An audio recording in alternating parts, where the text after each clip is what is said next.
What's up, guys? We are back from Cancun. Amazing vacation there, and a lot has happened in the last 6 or 7 days. Incredible jump in Apex prices. As you probably have all noticed by playing the game, you can see Apex prices have scored all the way up to about 400 gold on North America servers, probably a little bit higher on EU servers as well, since EU is normally higher priced Apex over there. Why? It's very, very simple actually. So RNG boxes have been introduced into the cash shop as try and bring out this spring costume crates. So it's got a lot of costumes in there, but it also has red regrade charms and superior red regrade charms.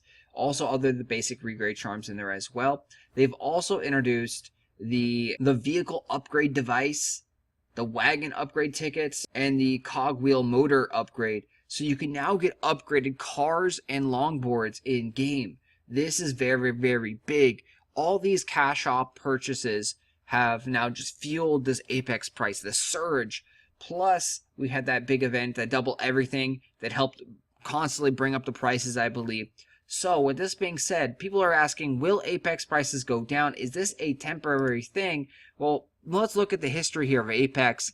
No, Apex prices does not really go down ever. The only time Apex prices ever historically goes down is when there's a regrading event going on, which happens because regrading events are a massive gold sink. To regrade, you have to spend a ton of coins, and it drains the economy of millions upon millions of gold, which then bring the price down of everything.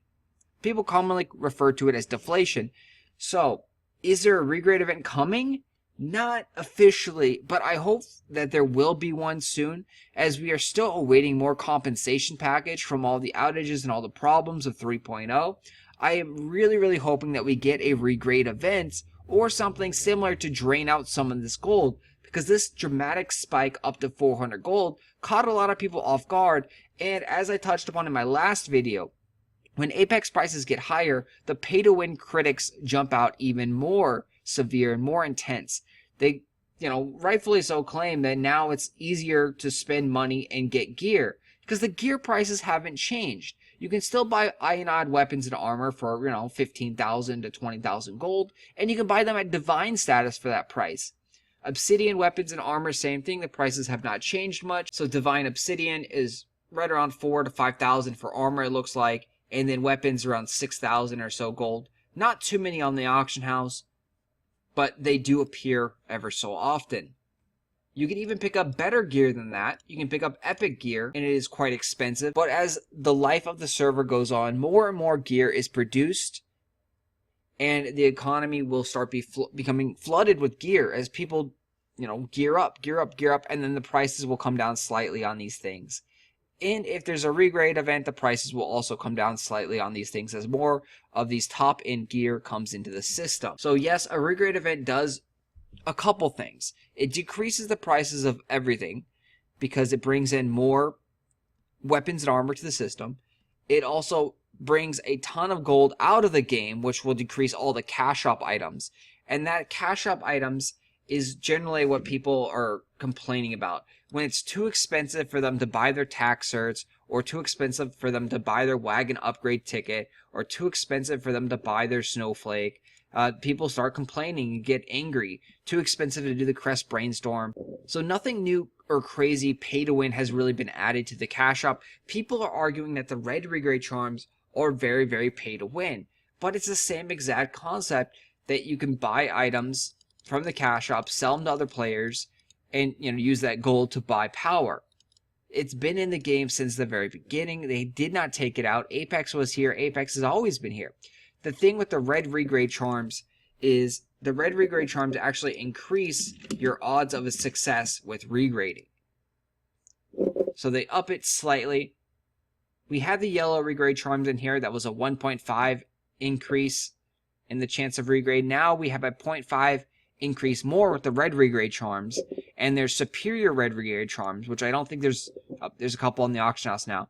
So these guys allow you to regrade higher tier items for all grades, whereas the basic red ones are only for unique or below grades. Superiors are the ones that people are like, whoa, superiors are here. This will allow us to get epic and legendary gear a lot easier, because you can use them on Celestial and Divine, get that 0.5 increase. And yes, it does push the gear score up slightly, but anyone can buy these guys. And overall, actually re-grading is a horrible thing to do. You never want to regrade in this game, guys. Never ever regrade. Regrading is one of the worst things that you can do in game. It's going to blow a ton of your money. Yes, you can get lucky and get an upgrade and be successful in making a weapon or armor great and amazing. But if you really look at it with the numbers, look at it mathematically, look at it statistically, regrading is a big waste of time and money. You're going to lose money when you regrade, when you actually figure out all of the money that you're putting in, all the value of the charms, all the value of the failures that you're potentially going to get, and all the successes that you're potentially going to get. Regrading is one of the worst things to do, but people love to gamble, and that's why those cash drop boxes come back. There's a loud majority of people online on forums and Reddit that hate these RNG cash drop boxes, but if people did not buy them, they would not be brought back into the game. All games are generally going in this RNG cash drop box way because people have a gambling addiction and they love to open up boxes and love to see the thrill of opening this up and figuring out what's in there. Did I get lucky? Did I not? They just burn through tons and tons of money. So for every 100 people on Reddit that are complaining about these RNG boxes, there's 5 or 6 players that are spending $1,000 each opening up these boxes because they want to. And then there's 100 more players that are opening up like 2 or 3 of these boxes hoping that they can get lucky because, hey, why not? It's only a couple dollars. I'll give it a shot. Maybe I'll get lucky this time.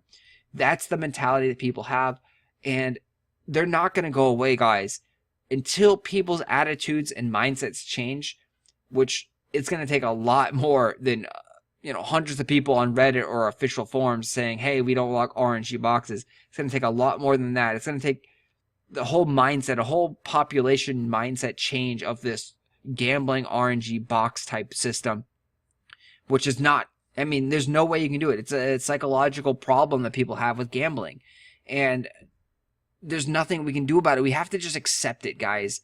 You can fight the battle as much as you want, but in the long run, this actually makes games free to play. When you have a whale will spend tens of thousands of dollars in game. They're buying these boxes. The whales love to gamble for the most part, which is just weird. You'd think that someone that has hundreds of thousands of dollars is smart enough to realize a bad gamble when they see it, but no, they love to gamble. Especially, we play gacha games here. We play mobile, free-to-play gacha games, and there's a lot of people that love to do summoning, and the gacha games are all about summoning rare characters and rare heroes. You spend a couple dollars, maybe you get lucky, get a hero. Well, generally the house wins, which means the game companies. To get the ultra rare best heroes, you normally have to spend hundreds upon hundreds of dollars to get those characters.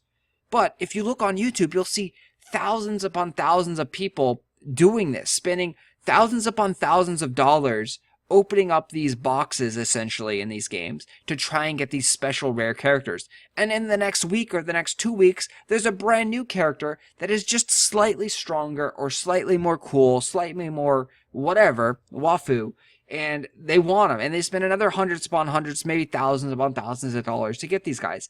They constantly feed into this whole free-to-play market. They make the games free-to-play. Without these whales, without these guys that are spending thousands upon thousands of dollars every week, the games would not be able to operate. So, don't fight against these boxes. Encourage for them to become better accessible to the game. Maybe allow a system like the Apex system where you can earn these boxes in-game. And that's why I think Trion Worlds did something well. I like the Apex system, I really do. It allows you to play archeage completely free to play. You can earn gold in game. You can then turn it into credits and buy whatever you really want off the cash drop. The thing that I don't like about archeage is their packs. The $150 packs, the $100 packs, the $50 packs. I don't like those because there's no way that you can actually earn those in game.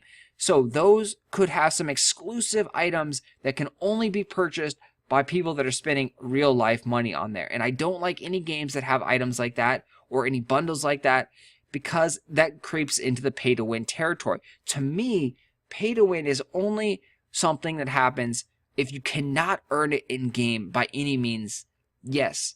If you can earn it in game, it is not really pay to win. It just means that someone is paying to progress faster. So again, that's a huge debate, but there we go. Those are the reasons why Apex prices have increased. We'll touch upon more economy items and other things in future videos. I will talk to you guys later since this is getting quite long, and I don't want to rant anymore about Apex, Trion Worlds, or anything else in this video. Thanks for watching, guys.